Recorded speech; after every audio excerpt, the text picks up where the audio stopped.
City station سے چلیں گے تو ملیر تک جتنی بھی آبادی ہے وہ ریلوے لائن کے ساتھ جہاں جہاں انہوں نے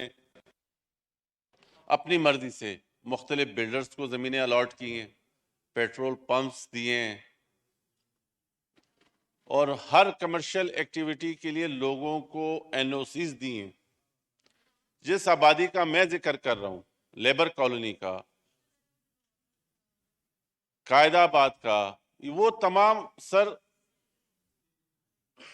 چھوٹے چھوٹے مکان 100 200 150 گز کے مبنی مکانات ہیں،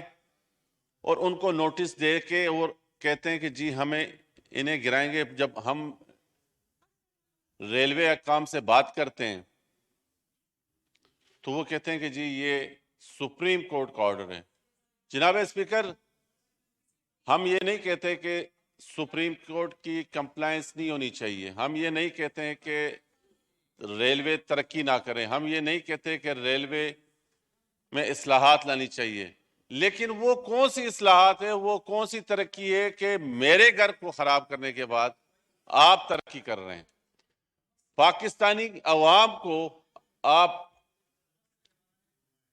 کچل دیں، اور وہ ترقی یہ کس قسم کی ترقی ہے؟ میری آپ سے درخواست ہے کہ اس ایشو کو،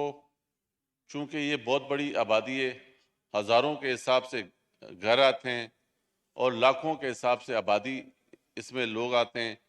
آپ سے ریکویسٹ ہے کہ آپ اس کو کمیٹی میں بھیجیں اور ڈائریکشن دیں کہ فی الوقت اس پر کسی قسم کی کوئی کارروائی نہ ہو۔ اس مہنگائی میں سر جو لوگ ویسے ہی زندگی گزارنے میں مشکل ہیں، اور ان موصوف کو پڑھیے کہ جی یہ ایک ہزاروں کے حساب سے گھر گرانے چلیں، تو میری آپ سے شکریہ جی، آپ کا پوائنٹ جناب اسپیکر اس کو کمیٹی میں آپ ریفر کریں، کیونکہ یہ مسئلہ لاکھوں لوگوں کا ہے، وہاں گھر گرانے کی بات ہو رہی ہے۔ جی، اس ایشو کو اسٹینڈنگ کمیٹی ریلوے کو ریفر کیا جاتا ہے۔ تھینک یو سر، بہت اور شکریہ۔ آئٹم نمبر 2 جو ہے جس کو ریفر کرتے ہیں، item number 3 further discussion on the motion moved by Khwaja Mohammad Asif, Minister of Defence, on 31st January 2023 regarding the recent incident of terrorism, particularly in Peshawar.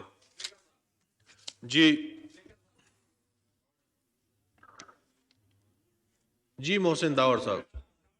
G